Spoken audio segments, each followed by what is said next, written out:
कर्म रुकता है न कभी फल रुकता है। यह एक क्रम चला रहा है, यही जमुना जी बहती चली जा रही हैं निरंतर। और जिसका कर्म उसी को फल मिलेगा। अच्छा देखो, 1000 गौएं हो तो आप अपनी गाय को मुश्किल से पहचान पाएंगे। 1000 गायें, और आप उन गौओं के बछड़ों को छोड़ दो तो बछड़ा उन 1000 गौओं में अपनी मां के पास पहुंच जाएगा। तो जैसे बछड़ा उन 1000 गौओं में अपनी मां को पहचानता है, इसी तरह आपका प्रारब्ध आपके कर्म को पहचानता है। निश्चित कर्म गति टारे ना ही टरिए।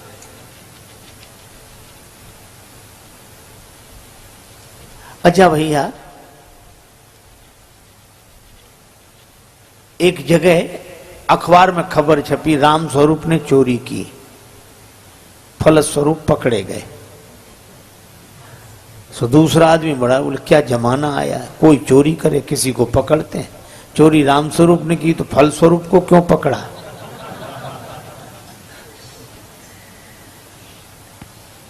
तो जैसे वो फलस्वरूप का अर्थ नहीं समझ पा रहा था, इसी तरह हम समझ भले ही न पाए पर कर्म हमारा, भोग हमारा, और इस धारा में हम निरंतर बहते जाते हैं। लेकिन क्या बचने का कोई उपाय है? प्रश्न यह है।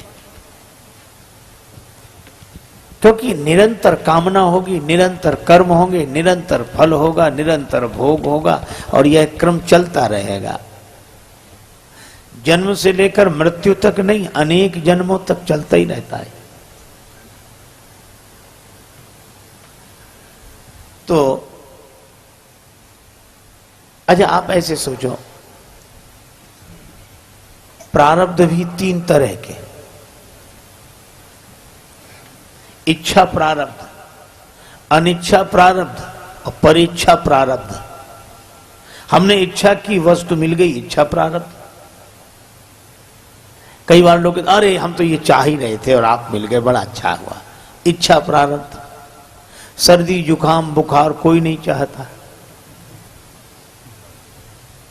बुखार आ रहा है, जुकाम है, बहुत परेशान, अनिच्छा प्रारब्ध। और परीक्षा प्रारब्ध, और करे अपराध को और पाओ फल भोग। एक आदमी बेचारा सीधे रास्ते से जा रहा था, 2 में झगड़ा हो गया, झगड़ते झगड़ते उसी पर गिर पड़े। वो बेचारा न लेने में न देने में, परीक्षा प्रारब्ध। अच्छा प्रारब्ध भी ऐसे कि पुरुषार्थ से प्रारब्ध का प्रभाव टल जाता है, मिट जाता है। तीव्र प्रारब्ध हुआ तो तीव्रतम पुरुषार्थ चाहिए, लेकिन ऐसा भी प्रारब्ध होता है जिस पर पुरुषार्थ कोई काम नहीं करता। बोलो अब क्या करें? कोर्ट में हार गए, हाई कोर्ट चले गए, हाई कोर्ट में हार गए, सुप्रीम कोर्ट चले गए, और सुप्रीम कोर्ट ने फैसला कर दिया मृत्युदंड निश्चित। अब कोई उपाय नहीं। लेकिन हमारी भावना है, भक्ति शास्त्र कहते हैं उपाय है।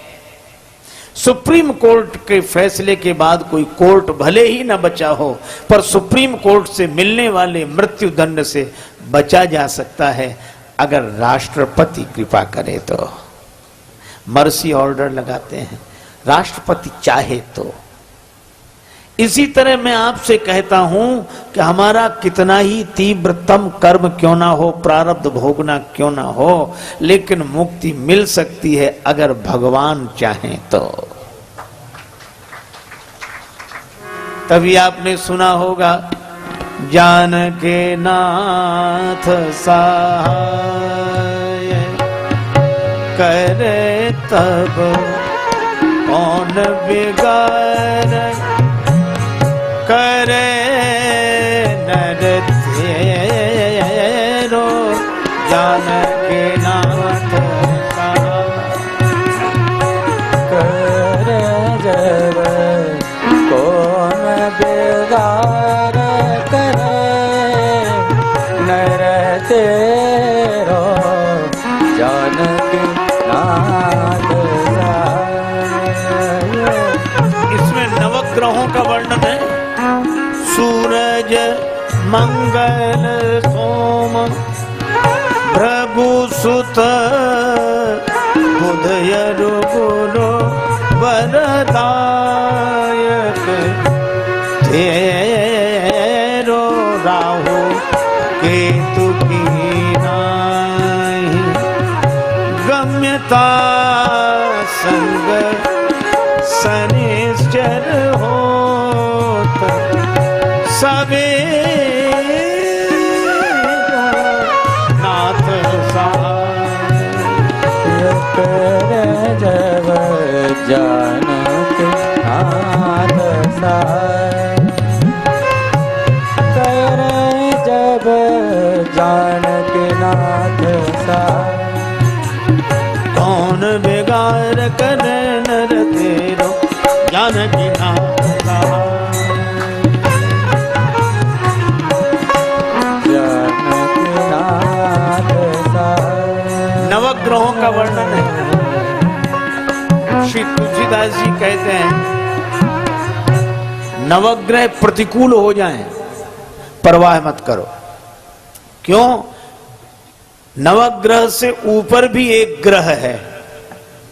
वह क्या? का नवग्रह से ऊपर है भगवान का अनुग्रह है। भगवान श्री कृष्ण भी यही कह रहे हैं कि कब तक जमुना जी की धारा में बहोगे, कब तक कामना कर्म फल भोग ये धारा निरंतर बहेगी। धारा में बहते जा रहे हो, धारा से लौट आओ।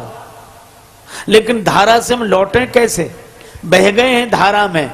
भगवान श्री कृष्ण कहते हैं कि धारा को उलट दो, लौट आओगे। धारा में न बहो, राधा राधा कह के मेरे पास आ जाओ। धारा में न बहो, राधा राधा राधा कहकर मेरे पास आ जाओ। मैं निमंत्रण दे रहा हूं। भगवान श्री कृष्ण जमुना जी में के जल में खड़े हैं और हाथ से इशारा कर रहे हैं, आ जाओ आ जाओ। मैं कब से प्रतीक्षा कर रहा हूं। मैं तुम्हें अपने हाथों में उठा लूंगा, फिर कोई धारा तुम्हें बहा नहीं सकेगी। अब कुछ दिए तो बहते गए, इधर आए ही नहीं, और कुछ दिए भगवान श्री कृष्ण के पास आ गए। शक्रदेव प्रपन्नाय तवास्मीति। एक बार कोई प्रपन्न होकर कह दे कि हम आपकी शरण में हैं, बस। अच्छा, शरणागत को बड़ा आनंद है। वैसे भी आप देखो, अगर आप पैदल पैदल चलो तो सड़क के 100 नियम हैं। बाईं तरफ चलो, आगे पीछे देखकर चलो, अरे नीचे भी देखकर चलो, केले का छिलका न पड़ा हो। तांगा बचाओ, साइकिल बचाओ, मोटरसाइकिल बचाओ, कितना झंझट। इन सबको बचाओ, और तो और पैदल चलने वालों तक को बचाओ। कई बार लोग सिर नीचा करके ही चलते हैं, किसी से भी टक्कर हो जाए। एक आदमी सिर झुकाकर चलता, किसी से भी टकरा जाता, और टकराने के बाद सिर उठाकर कहता बड़े गधे हो। लोग हंसते हैं कि ये कैसा आदमी खुद ही तो टकराता है और सामने वाले को गधा कहता है। एक दिन वो आदमी सिर झुकाए जा रहा था, संयोग से गधे से ही टक्कर हो गई। तो सिर उठाकर बोला बड़े, और जो देखा बोले अब आप तो आप ही हैं, अब आपसे क्या कहना।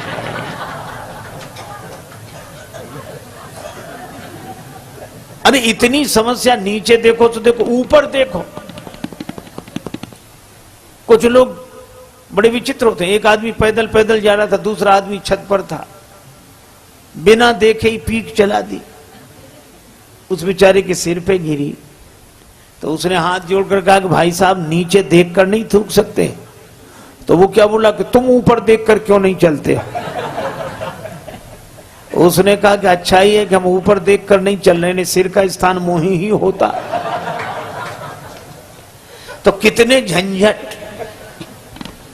आप एक काम करो, इन सब झंझटों से मुक्ति हो जाएगी। केवल एक काम करो, क्या? आप एक तरफ खड़े होकर बस की प्रतीक्षा कर लो।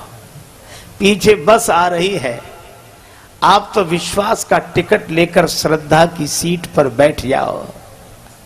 भगवान की शरणागति रूपी बस में श्रद्धा का टिकट, विश्वास का टिकट लेकर श्रद्धा की सीट पर बैठ जाओ, तो चाहे आगे देखो, चाहे पीछे देखो, चाहे दाएं देखो, चाहे आंख मीच के सो जाओ, चाहे अखबार पढ़ो, और आपकी यात्रा होगी होगी, अवश्य होगी।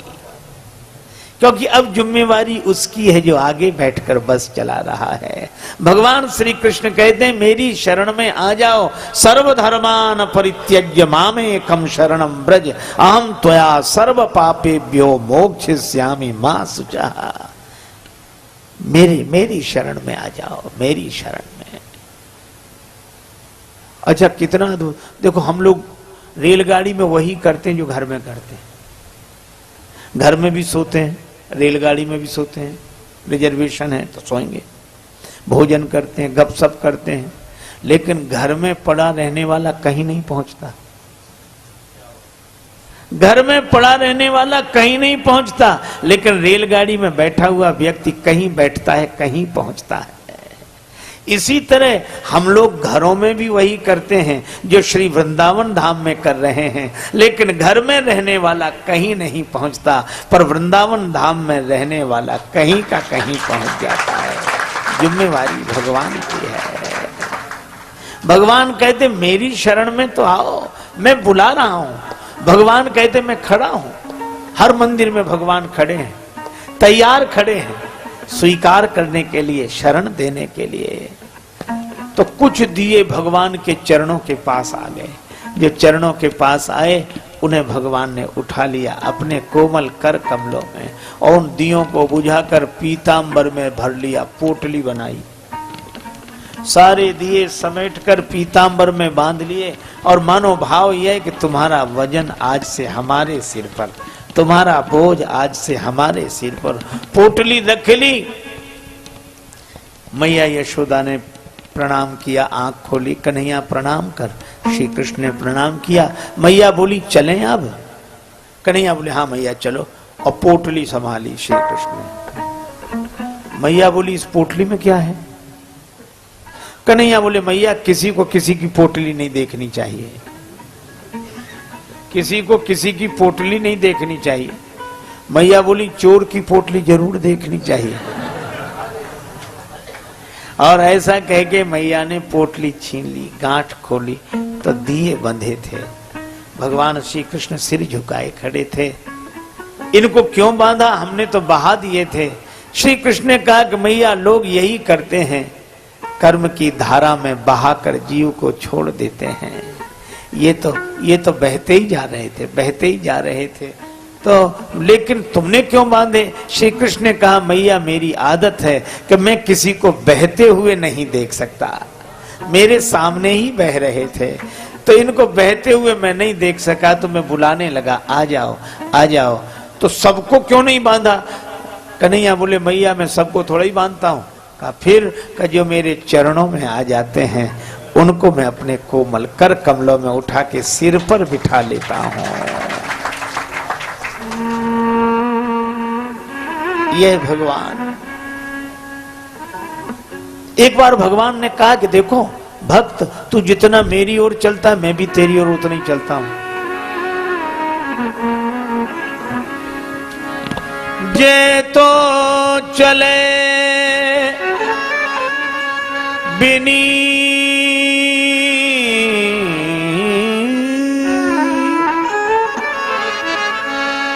बिनीत तू जगत जी मेरी ओर ते ते पग में भी धरूं करूं कृपा की को। भक्त तू जितने चरण मेरी ओर चलकर आता है मैं भी तुम्हारी ओर उतने ही चरण चलकर आता हूं। भक्त ने कहा तो बड़ी निराश घटना है यह। मैं 2-4 कदम कभी आपकी ओर चल पाता हूं, तो क्या आप भी उतने ही कदम चलते हो? तब तो मेरा उद्धार हो ही नहीं सकेगा। भगवान ने कहा कि नहीं नहीं, अंतर है। एक चरण तेरो परे, मम हित चित पे छूछ, मेरो चरण बढ़ाई वो, राजा बलि से पूछ, मेरो चरण बढ़ाई वो,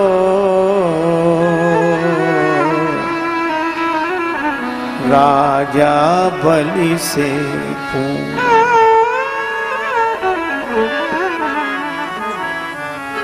भगवान श्री कृष्ण की उंगली में चोट लग गई, रक्त बहने लगा।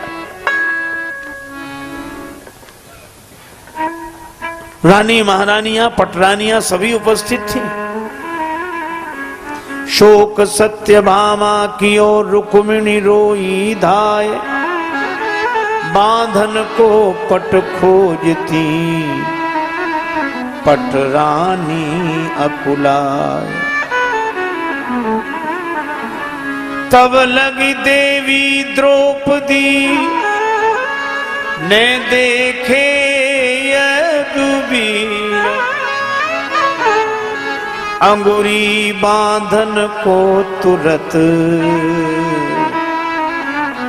चीर्यो अपनो चीर। द्रौपदी जी ने अपनी कीमती साड़ी फाड़ दी और वस्त्र खंड भगवान श्री कृष्ण की इस रक्त रंजित उंगली पर लपेट दिया। श्री कृष्ण ने कहा कि बहन, इतनी कीमती साड़ी क्यों फाड़ दी? द्रौपदी जी बोली, प्यारे घनश्याम, यदि काम आवे आपके तो काढ़ दूं नसों को, ये तो रेशम के धागे हैं। प्यारे घनश्याम, यदि काम आवे आपके तो काढ़ दूं नसों को, ये तो रेशम के धागे हैं, और धागे भी साधारण, इनका कौन मोल करे। न दुल्हन के जोड़े हैं, न दुल्हा के बागे हैं।